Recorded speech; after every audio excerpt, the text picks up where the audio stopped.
Okay, thanks for attending everyone. My name's Ethar and I'm founder of Automedi. We work in the intersection of healthcare and climate change.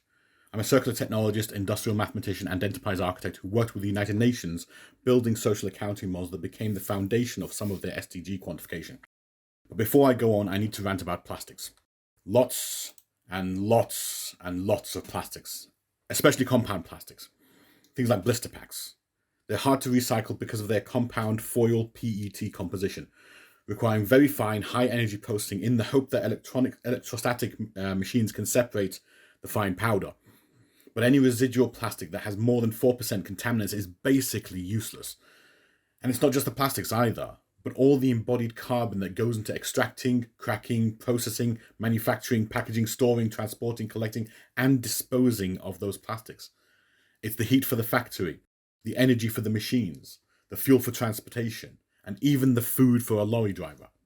This is between 70 and 90% of a plastic product's carbon footprint, the Scope 3 emissions from the greenhouse gas protocol that you might have heard of.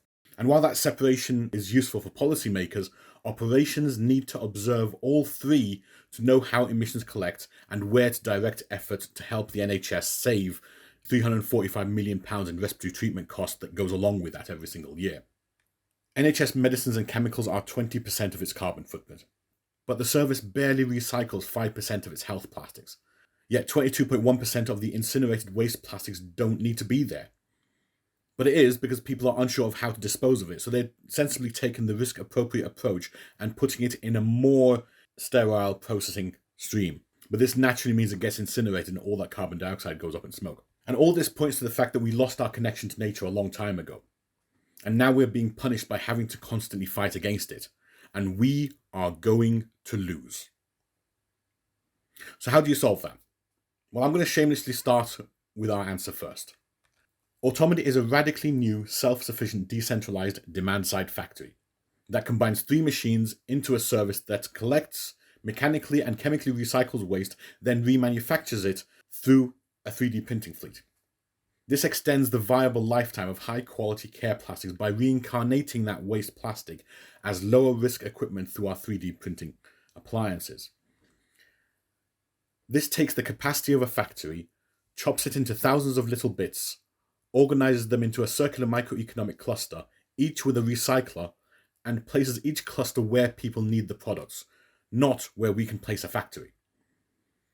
Integrated care services and local authorities can create a product supply chain of their own by reusing pharmaceutical and care waste as a new raw material in the community. And this is out of reach of conventional pharmaceutical manufacturers, so capturing them would normally be difficult. That way, it also eradicates freight, logistics, and disposal emissions at the same time as increasing economic value and helping to reach 16 of the 17 Sustainable Development Goals at exactly the same time. Used in the right way, it's basically a carbon negative technology, which takes carbon from elsewhere in the process, including from the supplies you would normally buy in the future. Now, you're probably familiar with circular and donut economics. What Automedi basically does is introduce a new type of economy for plastic waste. We're calling it helical economics, which combines circularity with risk-appropriate plastic upcycling across different work streams in care that gradually moves further away from the patient. This means the very same 1 kilogram of plastics can be used 2 to 10 different incarnations in hospital and saves anywhere between 6 kilograms of virgin plastics for community settings and 678 kilograms in acute care.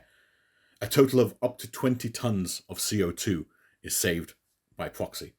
This massively extends the lifetime of care plastics from single use to decades or centuries, all while cleaning up the environment. Automedi is working in the community at the moment. For example, in Trafford, it works like this. Pharmacies and GPs get containers to collect plastic waste in. When full, it's safely collected, separated, and reprocessed into filament spools, which become the consumables for Automedi's 3D printer fleets in that cluster. Care workers, GPs, and even patients order items, and a member of pharmacy staff uses Automedi like a vending machine, pressing a button to make the item. It's ready in minutes. Any used items can be disposed of in the original bins they started from, and you just rinse and repeat, with compound plastics being useful filler material at under 4% composition. It's only when the totality of the plastics becomes heavily degraded and cannot be used for anything else that they are chemically recycled, and this raw material returns back through the front door eventually as TPU, a flexible plastic we use in gasket.com for washers, seals, and flexible use cases. We've turned medicine pill pots and disposable face masks into cost-effective, low-risk equipment catalogs we provide to care as an alternative supply, and the costs are extremely favourable. As you can see here, Automedi's plastic lab tweezers are significantly cheaper than conventional supplies and save more than 92% of the CO2. Our vision is basically a fractal factory of factories. Demand-side helical microeconomies are a step shift towards that future of health, creating jobs and self-sufficient organizations that mitigate shortages and even trade war. That's our summary. Thanks very much for listening. Feel free to connect and I'll send you our latest infographic on cutting across the scopes, which I hope you'll find useful. Have a great day, and I'll catch you next time.